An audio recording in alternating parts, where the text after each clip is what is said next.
నమస్తే, welcome to our channel. ఈ రోజు దువ్వాడ శ్రీనివాస్ గారి అరెస్ట్ గురించి చర్చించడానికి మనతో ఉన్నారు సోషల్ యాక్టివిస్ట్ శ్రీలీల గారు. నమస్కారం శ్రీలీల గారు. నమస్తే అండి. నిన్న మొన్న నేను పోలీస్ స్టేషన్కి వెళ్తున్నానని చెప్పినటువంటి దువ్వాడ శ్రీనివాస్ గారు పోలీసులు కన్నుకప్పి ఒడిస్సా పారిపోవడమే కాకుండా తన గుండెపోటు వచ్చిందని ఏదో రకరకాలుగా వేషాలు వేసి ఈ రోజు ఎట్టకేలకు ఒడిస్సాలో అరెస్ట్ అయ్యారు. ఇప్పుడు మీరేం అనుకుంటున్నారు? ఇప్పుడు పోలీసులు కన్నుకప్పి మామూలుగానే పవన్ కళ్యాణ్ మీద వ్యాఖ్యలు చేశారు, అది మామూలు వ్యాఖ్యలు కాదు, ప్రజలు ఖండించేవి. ఇటువంటి తరుణంలో ఈ అరెస్ట్ గురించి మీరు కొంచెం వివరిస్తారా? ఇక్కడ దువ్వాడ శ్రీనివాస్ దివ్యల మాధురి అనగానే ఫస్ట్ గుర్తొచ్చేది రీల్స్, షార్ట్స్. వాళ్ళు గతంలో కూడా తిరుమల తిరుపతి దేవస్థానంలో స్వామివారి ఏదైతే ఆ ప్రాంగణం ఉందో అక్కడ రీల్స్ చేసి చాలా సార్లు కంప్లైంట్స్ అయినాయి. అవి దాని మీద కూడా చర్యలు తీసుకుంటారనే పరిస్థితి. తర్వాత కేక్ కటింగ్ ఒకటి చేశారు అక్కడ. ఆ తర్వాత చూస్తే ఇతను భార్యతో వివాదాలు బయటికి రావటం,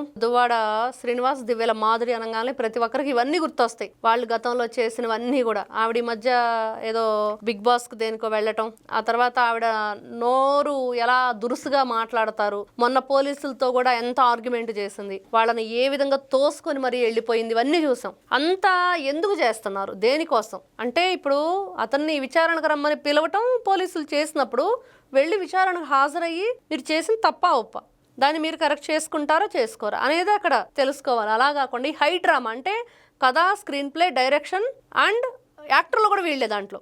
ఈ రోజున మనం కొత్తగా ఎవరిని ఎత్తుకోవాల్సిన పని లేదు. డైరెక్షన్ వాళ్లే, ప్రొడ్యూసర్లు వాళ్లే, దాంట్లో కథ, స్క్రీన్ ప్లే అన్నీ వాళ్లేనమాట. వీళ్ళిద్దరు కలిసి ఏం చేశారంటే ఇదిగో నేను వస్తున్నానని చెప్పేసి పోలీసు అంతా కూడా కలిసి ప్రయాణం చేయటం, కొంత దూరం తర్వాత ఈయన కారు మాయమైపోవటం, కొన్ని గంటల పాటు ఈ హైడ్రామా అక్కడ ప్లే చేశారు.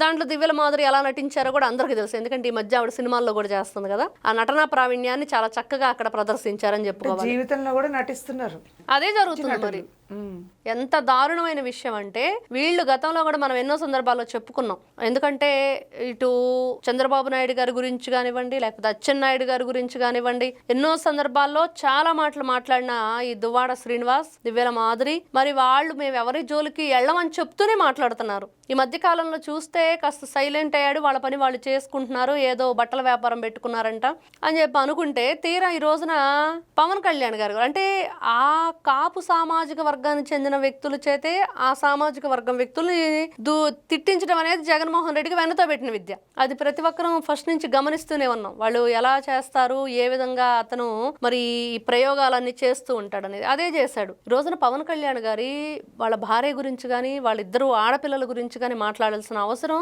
ఏంటి? వీళ్ళకి ఎంత దారుణమైన విషయం అది.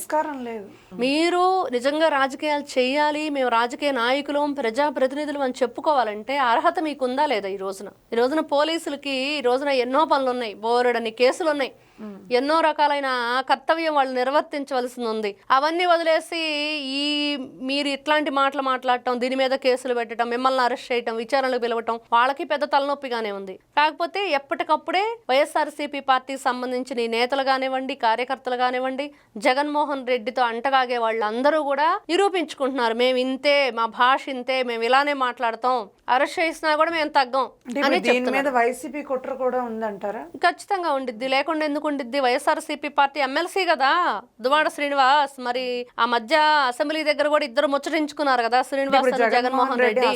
కూడా ఉందంటారా? ఖచ్చితంగా ఉండిద్ది. ఆయన హస్తం లేకుండా ఏ పని జరగదు. ఈ రోజున అందరూ చెప్పుకుంటున్న విషయం అది. ఇదంతా జగన్మోహన్ రెడ్డి స్క్రిప్టే. ఒక సాక్షిలో వచ్చిన, వాళ్ళ ఛానల్లో మాట్లాడినా, వాళ్ళ పేపర్లో రాసిన, ఇటు సజ్జల రామకృష్ణారెడ్డి కూడా ప్రెస్ మీట్ పెట్టాడు, అది జరుగుతుంది. ఆయన మాటలు కూడా ఇంకా సేపట్లో ఏం మాట్లాడాడో తెలిసిపోయిద్ది. వీళ్ళందరూ కూడా ఏదైనా సరే బయటకు వచ్చి మాట్లాడారు అంటే వివాదాస్పదంగానే మారుతుంది. దేనికోసం, ఏం ఆశించి మీరు ఈ రోజున ఈ కార్యక్రమాలు చేస్తున్నారు? నిజంగా మీరు రాజకీయ మనుగడ కొనసాగించాలంటే ఇంతకంటే దౌర్భాగ్యం ఇంకోటి లేదా? ఇంత నీచానికి దిగజారిపోవాలా? ఇంత నికృష్టమైన భాష మాట్లాడాలా? ఎదుటి వాళ్ళ వ్యక్తిత్వ హననానికి మీరు పాల్పడాలా? ఏంటి? ఎందుకు ఇట్లా చేస్తున్నారు? ఈ నీచమైన సంస్కృతి జగన్మోహన్ రెడ్డి మిమ్మల్ని ఎందుకు పెంచి పోషిస్తున్నాడు అనేది వాళ్ళని వాళ్ళు ఈ రోజున క్వశ్చన్ చేసుకోవాలి. ఫస్ట్ మనం చేసేది కరెక్టేనా? ఇట్లాంటి రాజకీయాలు కరెక్ట్గా మనం వెళ్తుంది రూట్? ఇక మీద ఇలాంటి స్కూల్స్ కూడా నడుపుతారేమో జగన్మోహన్ రెడ్డి. ఆల్రెడీ పెట్టాడు కదండి ఆయన స్కూల్, అదే కదా ఆయన దగ్గర నేర్చుకునే వాళ్ళందరూ వాళ్ళ పార్టీ ఎలా విమర్శించాలి, ఎలా మనం పైకి రావాలి. వీళ్ళు విమర్శించట్లేదు, విమర్శిస్తే బాగుంటుంది. ఈ రోజున రాజకీయ ఇప్పుడు అధికారంలో ఉన్న పార్టీని ప్రతిపక్షంలో ఉన్నవాళ్ళు విమర్శించవచ్చు గౌరవంగా, ప్రజలను చైతన్యవంతం చేయొచ్చు. పర్సనల్ గా కూడా వీళ్ళు అసలు ఎంత నీచం అంటే ఇంత లాభాష మాట్లాడతారా? ఇలాగనా బూతుల రాజకీయమా? బూతులు తిట్టు పదవులు పట్టని జగన్మోహన్ రెడ్డి పెట్టిన ఒక స్కీమ్ ఏదైతే ఉందో దాంట్లో వీళ్ళందరూ కూడా ఎవరు ఫస్ట్ ప్రైజ్ కొట్టేయాలి, ఎవరికి అత్యుత్తమ పదవిని ఇస్తాడు అని చెప్పే ఆ కుతూహలంతో ఉన్నారు తప్పించి ఎక్కడా కూడా మనం తప్పు చేస్తున్నాము, మనం ఈ భాష మాట్లాడకూడదు అనే బుద్ధి మాత్రం ఎవరికీ లేదు. కాబట్టి ఇట్లాంటి నీచమైన సంస్కృతికి తెరలేపుతూ ఇట్లాంటి డ్రామాలు ఆడుతూ పోలీసులు కళ్ళు గప్పి ఇంత డ్రామా ప్లే చేసిన వీళ్ళని అంత ఈజీగా వదిలిపెట్టకూడదు. వీళ్ళు ఏదైనా చేస్తారు రేపు. సరే ఏదైనా పొరపాటున జరగకూడదు జరిగిందనుకోండి, పోలీసులు చంపేశారంటారుగా. ఇప్పుడు ఆమె కూడా డ్రామా చేయడానికి ట్రై చేశారు కదా, మాధురి గారు కూడా. నా భర్త కనిపించట్లేదని ఆవిడ కూడా తెగ యాక్షన్ చేశారు. ఇప్పుడు తెలియకుండా ఉంటుంది ఆవిడకి. ఇప్పుడు ఇన్ని రకాలు ఇవన్నీ కూడా రేపు ఏదైనా జరగకూడదు జరిగితే అది పోలీసులకే నష్టం. కాబట్టి అరెస్ట్ చేసేటప్పుడు కూడా చాలా జాగ్రత్తగా వాళ్ళ వెహికల్లో వెళ్ళటానికి అసలు పర్మిషన్ ఇవ్వకూడదు. పోలీస్ వెహికల్లోనే తీసుకువెళ్ళాలి. విచారణ సమయంలో కూడా రికార్డు పెట్టుకోవాలి, ప్రూఫ్స్ ఉండాలి. అట్లాంటి పరిస్థితి ఈ రోజున వైఎస్ఆర్సీపీ పార్టీ వాళ్ళు తెస్తున్నారు నీచమైన సంస్కృతి తోటి. అసలు ఇప్పటి వరకు కులం అనేది ఎప్పుడు లేదు. ఎప్పుడో మనం చిన్నప్పుడు హిందూ ముస్లిం గురించి ఏవేవో విన్నాం. అవును, కానీ ఈ మధ్య ఇవన్నీ వస్తున్నాయి. జగన్మోహన్ రెడ్డికి అవును, అతను ఏంటంటే ఎప్పుడు ఎలాగా ఈ రాజకీయాలు అతను ఇలాంటివన్నీ తెచ్చాడో అప్పుడే అర్థమైపోయింది ప్రజలకు కూడా ఏం జరుగుతుంది రాష్ట్రంలో. జగన్మోహన్ రెడ్డి ఎలాంటి సంస్కృతిని తీసుకొచ్చాడు, ఈ నీచమైన రాజకీయాలకు తెరలేపిన తర్వాత ఆంధ్రప్రదేశ్ స్థితిగతులు ఏంటి ఎలాగా తెలుసుకున్నారు. కాబట్టి జగన్మోహన్ రెడ్డికి 11 ఇచ్చి పక్కన పడేశారు. కాబట్టి దువ్వాడ దివ్యల ఏదైతే డ్రామా ఉందో దానికైతే పోలీసులు చెక్ పెట్టారని చెప్పుకోవచ్చు. Thank you. నమస్తే.